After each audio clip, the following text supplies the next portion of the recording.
এই বাড়িটা দেখতে পাচ্ছ, এটা অনেক দিনের আগে করার পুরনো বাড়ি। রাইস মিল ছিল, এখন অনেক দিনের পুরনো বাড়ি হয়ে গেছে।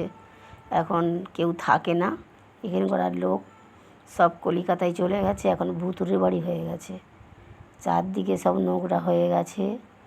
ঘরদর কী অবস্থা হয়ে আছে, বিরাট ঘর।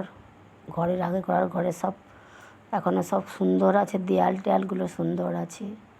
বিরাট পুকুর, অনেক গাছপালা, ছাদ আছে, বড় পুকুর, সানের ঘাট।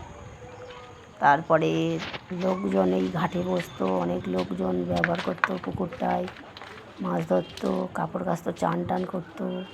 প্রচুর সমাগম ছিল। এখন আর কেউ নেই, এখন সব পুকুরটাও নোংরা হয়ে গেছে, ঘরদোরও নোংরা হয়ে গেছে। এখন শুধুই বাড়ি পড়ে আছে, আর পুকুরটা শুধুই জঙ্গল। দেখলে পুকুরটা আগে কত সুন্দর ছিল, এখন দেখো সব কিরম হয়ে গেছে। বাড়িটাও যেমন হয়ে গেছে, পুকুরটাও তেমন হয়ে গেছে।